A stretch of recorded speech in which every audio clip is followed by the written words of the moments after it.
When I was about 7 or 8, my brother and I were living in the golden era of demo discs. These were the best, man. You would get them in magazines, cereal boxes, or sometimes just from kind homeless people on the street. You could find them everywhere and they were mysterious, enticing, and exciting. You never knew what you were going to get. Especially back then, I didn't really understand the internet, and so I wasn't in the loop of what the big games were or what was coming out next. Well, after getting a PlayStation 2 for Christmas, my brother and I tried out a demo disc we got with it, after which my dad said he would bring us to the shop and let us pick one game each for him to buy us. On the disc I remember my brother playing Jak 2, it was gritty, the main guy could turn purple and angry, which was cool because it was 2003, and being angry in 2003 was a cool thing to be. And I tried Ratchet & Clank, something I immediately fell in love with. So off we went to Comet, a now out of business electronics retailer in the UK. My brother, of course, got Jak 2. He is my older brother, so it only seemed right he got the angsty character that was rated for 12 and up. And I got the first Ratchet & Clank game I could find, Ratchet & Clank 2. And boy, oh boy, was that the start of an era. Also, I don't know who Constipated Owl is, but thank you for the footage, and I hope it cleared up. My brother moved on over the years. He got into Call of Duties and FIFAs, the type of casual gamer trash that would never interest an intellectual like myself. Although in saying that, maybe I was missing out, because Ook Online Speelbaar does sound like a lot of fun. But the charm, character and sense of humour of both the original Ratchet & Clank and Jak and Daxter trilogy is something that has brought me so much happiness over the years. Even now, I still replay Jak 3 once every Christmas or so, and it feels like coming back home to my green-haired, pointy-eared freak of a father. It's meant a lot to me, and judging by the Rule 34 I googled against my better judgment, it's meant a lot to many others as well. Maybe too much. Definitely too much. See if you drew any of those, you're a don't Google it by the way, I thought it'd be funny like, haha, maybe there's... No, if you drew any of that, you're a broken person, and you need to take an anatomy class, because that is not what looks like. But you know, hey, companies nowadays know nostalgia sells. What I wouldn't give for Sony to remaster or properly remake the original Ratchet & Clank or Jak and Daxter games so that I could play them today and would still be able to play them for years to come. I mean, it means so much. I'd rebuy that in a heartbeat. Wait, they're remaking The Last of Us?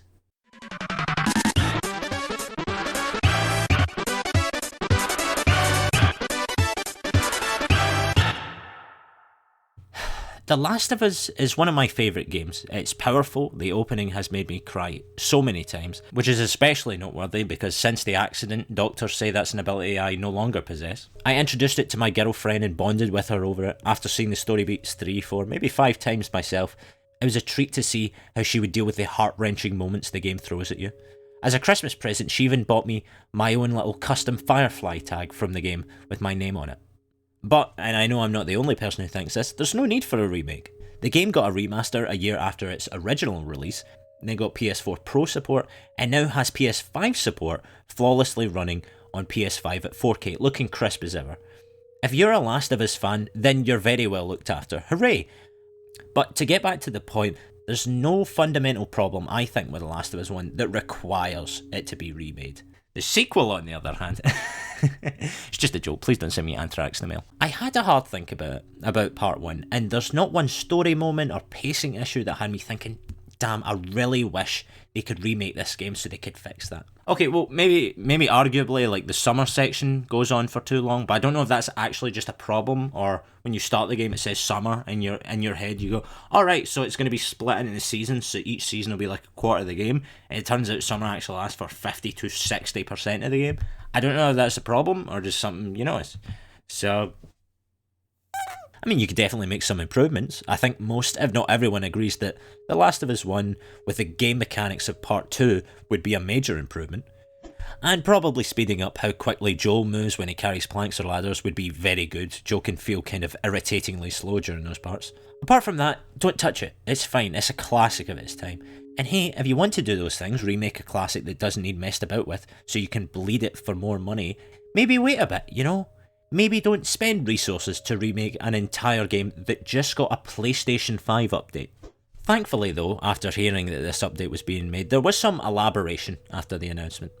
That Naughty Dog employees were moved to work on the remake of The Last of Us because all of Naughty Dog's current projects are still in pre-production. Okay, so this is like a stopgap then, something for the team to fill their time with, while the other gears turn in the background. So I have a question, right?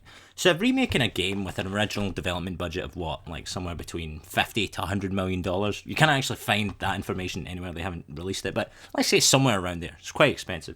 If remaking a game like that is something to do in the meantime, why can't they, for example, use this time to say, I don't know, make a port of the Jak and Daxter games that aren't complete dog shit? Nowadays, the only way to play the original Jak and Daxter games, two of the most iconic characters of the PlayStation 2 era and a huge part of Naughty Dog's legacy, are by the emulated ports available in the PS4 store. Ports that are low resolution, low frame rate, and a janky broken mess. Like, when the game originally released in 2003, do you think programmers would have looked at Daxter's face exploding and thought, oh aye, that's good, we'll ship that? No, they'd fix it. Get a good look. It's the last time you get to see it. Yeah. So why is it, when they're trying to preserve the series, instead of making the most stable, shiny possible versions for generations of kids and adults to join the future, is this what people are left with? My poor little orange boy's exploding face. And this is beside the idea of remaking the Jak and Daxter games, which is a conversation for another time. I'd love to see these games sparkled up, not only with new technology, but with the vastly improved game design philosophy of developers in 2021. Like, if you play a PlayStation 2 game, and then play a game that's made nowadays, and bad modern trends aside, you can see how much better developers are at identifying what makes games fun. But regardless of my dreams, I would just like to be able to play these games in an acceptable state nowadays. Like I said, as a child, these brought me so much joy, and I'll show you a clip here. It still stands up just how charming and funny these characters can be. You know what's the trouble with you, Crow? You got no vision. This place could be a real swinging joint. Happy heaven with more dancing, more macking, more women!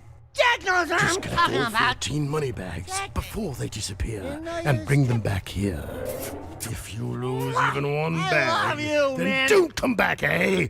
The sad thing is, the Jak and Daxter series actually has it pretty good by Sony standards.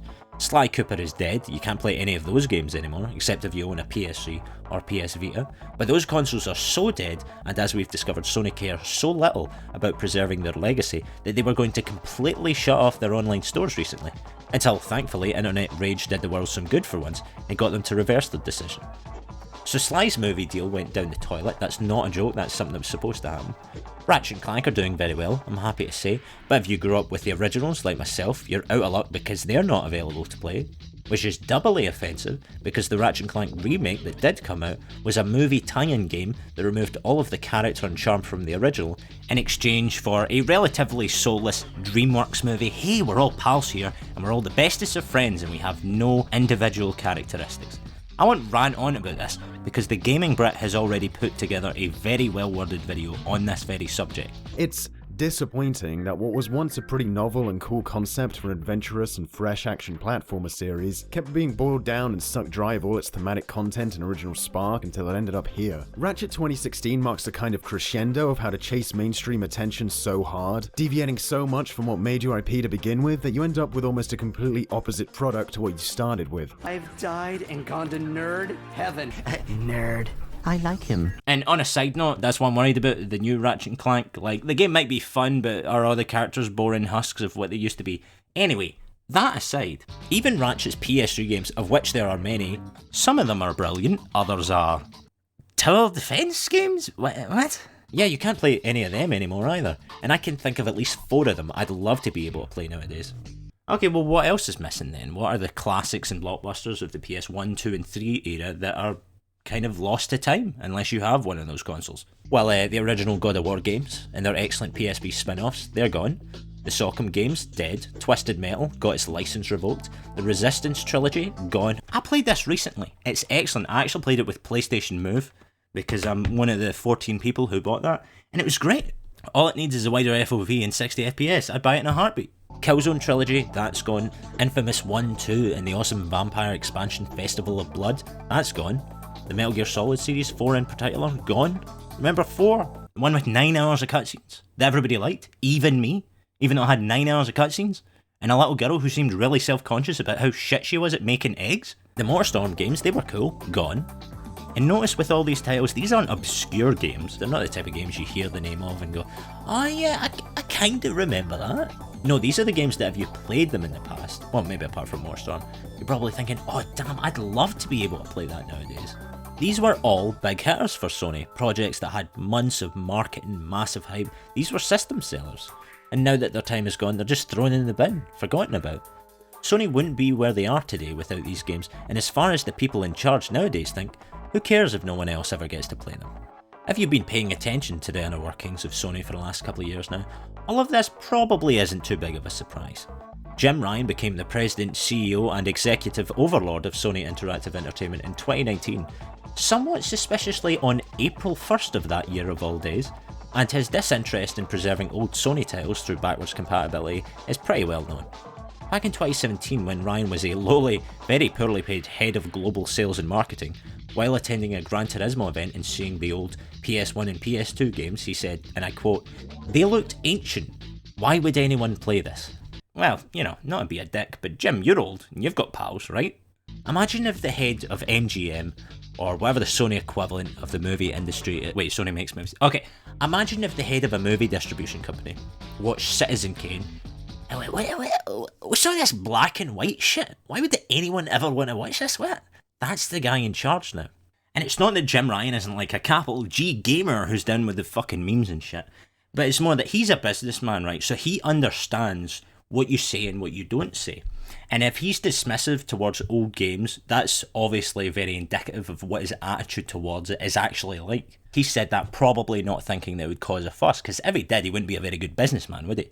But dismissing a whole back catalogue of Sony's history as the new guy in charge, probably not the best idea, Jimothy James Ryan.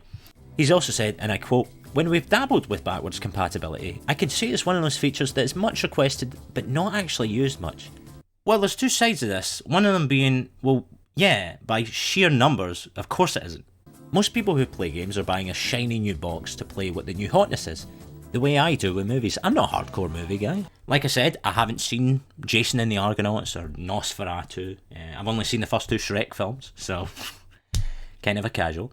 I saw the Avengers movies because they seemed like some good fun and I enjoyed them, and then I went on with my life. That's the extent at which I enjoy films. I wouldn't be the one losing sleep if you couldn't find a decent copy of Jason and the Argonauts nowadays. But if I was a hardcore movie guy, of which there are many, that's kind of what happens when you create one of the most popular forms of media on the planet, I'd be very upset. And back to that point about backwards compatibility being, quote, not used much, I doubt that's accurate nowadays. This quote was from 2017. And so the idea of backwards compatibility back then was, hey, you've got all these discs from a previous generation, so once I get my PS4 or whatever it is, I can just slot them in and play them that way. So if you already had a big PS3 collection at the time, like myself, you were golden. But if you didn't, then you'd have to scour the secondary market looking for old games, so of course not as many people would be interested in that. By contrast, backwards compatibility nowadays is different. I have literally hundreds of games downloaded on my PS4, so when I get a PlayStation 5, I just move all 200 of those games onto my PS5 and they're ready to play right in front of me. And if I wanted to get new PS4 games that I'd never played before, there's a whole PS4 section in the online store right at my fingertips. And I think that's been a massive success. So, I'll be fair, Sony aren't dropping the ball quite everywhere. And re-releasing old classics like this, you never know what new cash cow they might rediscover. My girlfriend recently introduced me to Avatar, the good one with the bald little boy, not the blue alien Pocahontas one with the tail penises. Jesus Christ, what a weird film. Anyway, Avatar The Legend of Aang was a short-lived, very charming show that ran for 3 seasons on Nickelodeon back in the day. People loved it. I didn't get those SpongeBob numbers, but after watching the whole series myself, I loved it. I've even bought the comics now for my girlfriend and I to have a good time with. It's awesome. But when Avatar got placed on Netflix last year and got exposed to a whole new audience, an audience that wasn't around back in 2007, it got such a great response, becoming the most watched show on Netflix in late May of last year, that you know what happened? Nickelodeon made Avatar Studios, an entire studio dedicated to making new Avatar and Legend of Korra, the sequel series to Avatar, content. Isn't that amazing? Isn't it amazing that they realised their backlog of beloved content that got millions in marketing and production budget, with some amazing creative talent behind it and critical acclaim, wasn't shit just because it was made 14 years ago? Oh yeah, we spent like millions of dollars on that once, maybe we should see if it's still good, because there's millions of fans around the world that would love to see its return, and even more kids that weren't alive when the show originally aired that have yet to be introduced to it. And surprise, surprise, the show is still fantastic. Where are you going with this? Microsoft has been doing very well with their backwards compatibility and preservation plans. On the new Series X, you can play original Xbox games that are upscaled to run in higher resolutions and support this black magic auto HDR stuff they're doing. It's very impressive. With Microsoft's backwards compatibility team, you can play Grand Theft Auto 4 like it's a fully remastered re-release in 2021. Incredible. And you can play other original Xbox classics like the Futurama video game, Shadow the Hedgehog, and Sneakers, which is about a mouse that wears sneakers and uses them to sneak around and play hide and seek. Huh? Admittedly, this is something that Microsoft kind of has to do, because they are on the back foot so far this generation. They haven't came out with many next-gen games to write home about. Apparently the new Halo game in development is looking, it's looking rough. So if they didn't have the ability to play old games, then your new Series X wouldn't be doing much else but running Netflix and playing Call of Duty Revenge for Cybertron, or whatever the new one's called. Wait, what am I saying? I would love to play a game called Call of Duty Revenge of Cybertron. I suppose the point in this video isn't so much as to say, hey, why are they remastering The Last of Us when they could remake Jak and Daxter? Although that's obviously what I want, please do that, thank you. As much as it is, hey, stop being obsessed with the new blockbusters of today when you have countless blockbusters of yesteryear that are sitting around as free money and consumer goodwill. They've done well in the past, well, before Jim Ryan's time anyway. The Nathan Drake collection is a flawless omnibus of the first 3 Uncharted games, all sparkled up for PS4 and now PS5.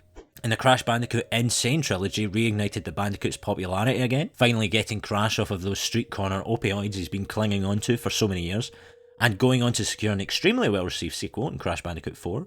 Abe's Odyssey, New and Tasty revived the Oddworld series after many dormant years, and even Medieval, the game, the Skeleton Man game, even that got a remake, even if it hasn't improved much of the clunkier aspects of the game that haven't aged as well. Those were the good times, the Sean Layden years. He was a rotund, joyful man, and he will be missed. Rest in peace. He's not dead, he's just like, but like spiritually, emotionally. He's probably having cocktails in Florida. In fact, let's check. Sean Layden, you got Twitter? Wait, alright. His Twitter cover photo is a picture of 2 cats, so if you need any more proof right there that he's the guy who needed to be in charge of PlayStation. What's Jim Ryan's cover photo? Let's see, shall we? Jim Ryan, Twitter. Play has no limit. Jim Ryan, he's trying to bribe me? Play has no limits. And then the top post in his Twitter, it's his face just getting comedy zoomed in on like he's in the office.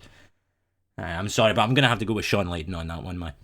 Interestingly, the reason for Sean Layden's departure was, and I'm just going off this Wikipedia quote, so take that for what it's worth, was a result of an internal power struggle with Jim Ryan over the restructuring and globalisation of Sony Interactive Entertainment.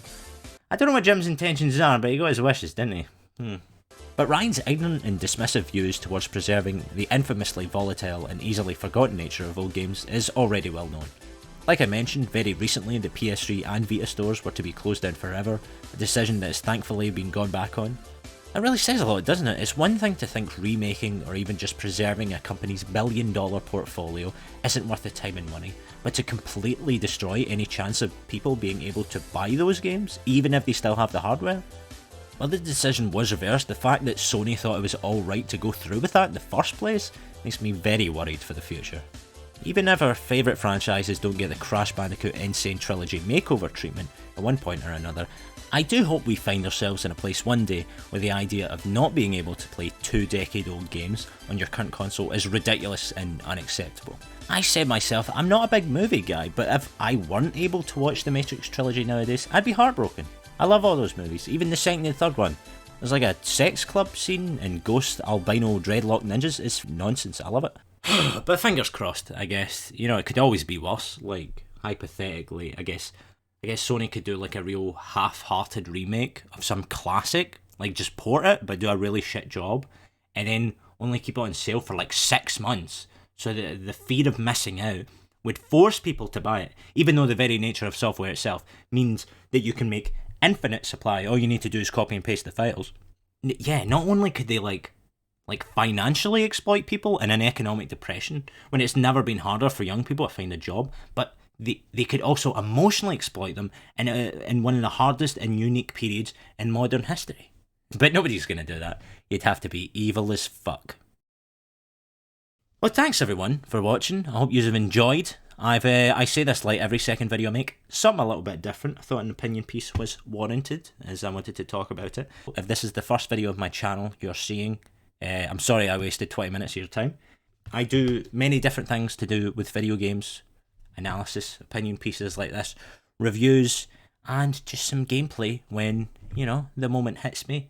And they all try to be funny. Do they succeed? Yes. I hope you guys enjoyed this and watched the whole thing, because the most popular video in my channel is me playing that dogshit Balan Wonderworld, which took like an hour of my time. It was like nothing, whereas all the rest of these videos take like a month to make and script and blah blah. Anyway, let me know what you think in the comments section below. Remember, if you liked, to like the video. If you didn't, fuck off. I don't want to hear from you. And thanks for watching. And until next time, have a gamerific day, gamers.